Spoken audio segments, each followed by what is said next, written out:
This film is based on a true story.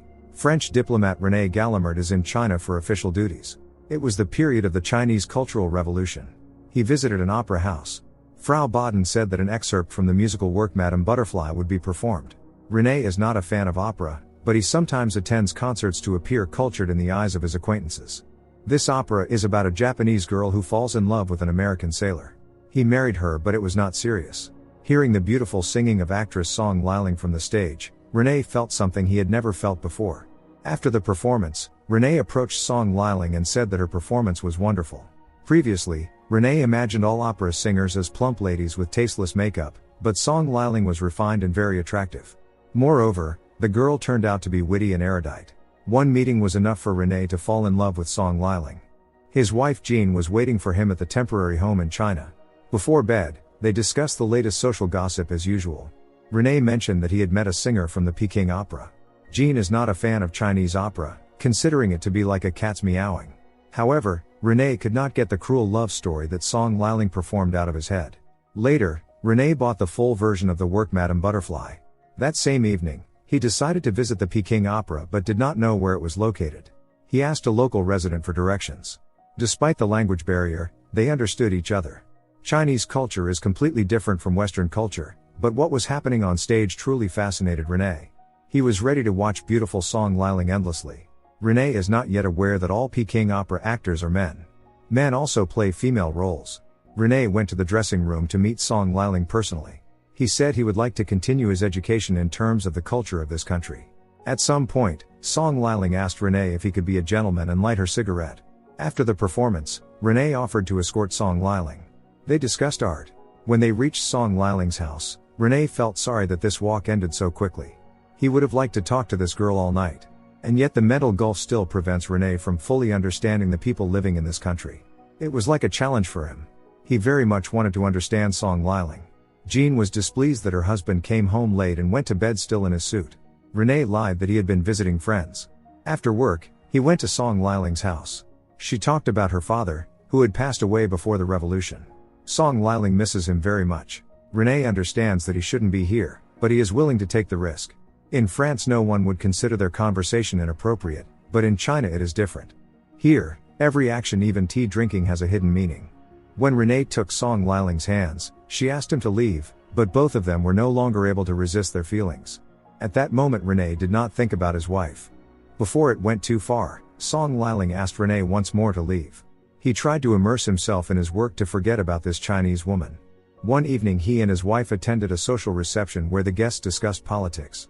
Not all of René's colleagues liked that he had requested additional documentation from the ministry. René made it clear that no one would get away with unjustified expenses. Other diplomats began openly threatening René, and he left the table. Because of his honesty many people do not like René. At this social event he felt out of place. Song Liling was saddened that since their last meeting, René had not tried to see her again, so she wrote him a love letter, which was unacceptable for a Chinese girl. Upon receiving the letter, René felt his heart warm. For him, Song Liling had cast aside her pride. At work, René remains just as principled. Soon he was summoned by the ambassador, who noticed that in recent months René had become excessively aggressive and overconfident. René feared punishment but instead received a promotion. Ambassador Toulon appointed him vice consul. René is precisely the kind of person who can coordinate work while remaining impartial. René thanked the ambassador for his trust. That same evening, René went to Song Liling's house and told her about his promotion. But to Song Liling, his status meant nothing. René understood everything without words. Song Liling could no longer hide her feelings for him. She wished to remain in her dress. René was ready to fulfill her every whim. René left Song Liling's house only in the early morning. He was overwhelmed with emotions. During the day, he began his new duties as vice consul. He did not want any conflicts and asked his colleagues to be conscientious about their work and always remember world history to avoid repeating mistakes of the past. René and Song Liling's secret meetings continued. One day they had a picnic in a secluded place. Song Liling asked René why he preferred a poor Chinese woman over a successful Western woman. René replied that he simply loved her. Song Liling was not like other women. After China closed the U.S. embassy, American authorities asked France to be their eyes and ears in the country. The political situation was heating up, and René was at the center of it all. In China, Song Liling's behavior was worthy of a fallen woman, but in reality this was not the case. She was telling party officials everything Renee shared with her. This information could be invaluable for intelligence. In fact, Song Liling was a spy and a professional liar, willing to endure many things for the sake of serving the country and party. Renee suspected nothing. In public, he continued to play the role of a devout man. Besides Song Liling, he also had a brief affair with Frau Baden. One night he showed up drunk at Song Liling's place. He realized that she had been drinking too. Renee wanted Song Liling just once not to remain in her dress, but she refused every time. Song Liling explained that all Chinese women were bashful, and if Renee truly loved her, he should respect that. However, Renee became even more persistent. To stop his inappropriate actions, Song Liling confessed that she was pregnant. Renee was happy, promising to love her always. According to tradition, Song Liling should go to her parents' village and give birth there alone. Renee wanted to go with her, but Song Liling did not allow it, promising that she would return with their son when he was 3 months old. Renee did not care whether they had a son or a daughter. The most important thing was that the baby be healthy. It was hard for Renee to let his beloved go. Shortly after, Song Liling met with a party official and said that she needed a baby who was half Asian, half European. Without this, Song Liling would no longer be able to pass information to the ministry. This would not be easy to accomplish. Song Liling knew exactly why traditionally female roles in Peking opera are played by men. Only a man knows how a woman should behave. The Cultural Revolution in China was gaining momentum, and Renee could only watch the situation helplessly.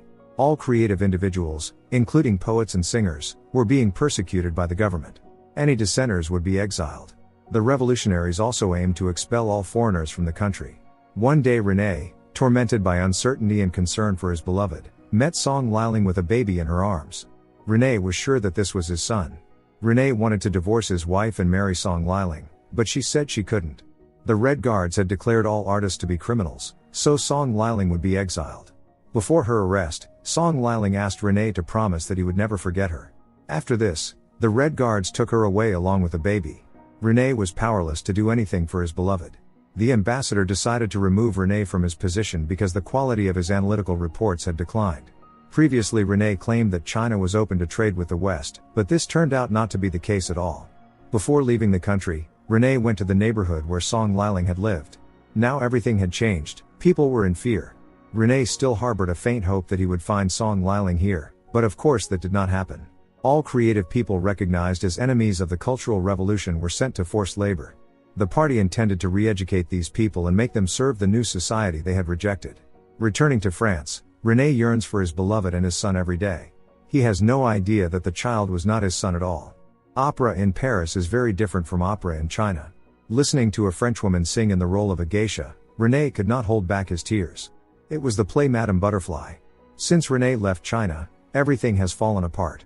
Now he lives alone and drinks heavily. Renee believes that it was Song Liling who changed him. He could no longer be the same. In Paris, people also demonstrate in support of the Cultural Revolution in China, causing chaos in the streets of the city. Renee now lives in a modest apartment and works as a simple accountant. His depression deepens, but one knock at the door changes everything. Song Liling, whom he affectionately calls Butterfly, has returned to him. They had not seen each other for many years. Renee embraced his beloved tightly, never wanting to let her go again. Renee found meaning in life once more, but the happiness was short-lived, as soon the security officers asked him to come with them. A little later a trial took place. Renee was accused of espionage. Song Liling turned out not to be a woman but a man in disguise. He was indeed a good spy, who had played his role for 20 years. Makeup reliably concealed his true features. He was interested in Renee's connections and intelligence. Lately, at Song Liling's insistence, Renee had been busy delivering some important documents.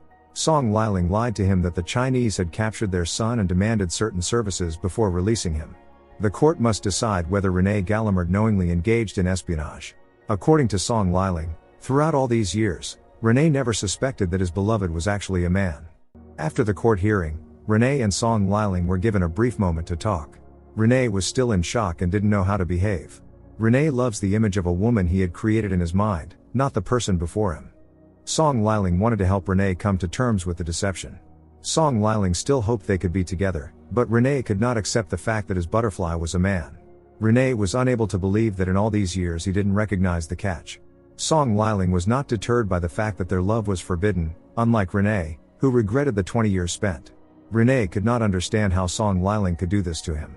In the next scene, we see Renee preparing for a performance in prison.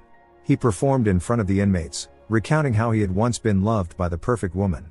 Then, philosophizing aloud about forbidden and cruel love, Rene dressed as a Japanese geisha, while Song Liling was being led onto a plane to be returned to his homeland. All the while, he thought about Rene. Love had clouded Rene's mind so much that now looking in the mirror, he saw nothing. Leaving this world with honor was better than living without honor. Everyone applauded Rene's touching performance. Taking a shard of the mirror, he voluntarily passed away right in front of the inmates and guards. At the same time Song Liling left Paris. Don't forget to subscribe to our channel not to miss more exciting new products. Also, the authors will be pleased if you leave your opinion in the comments.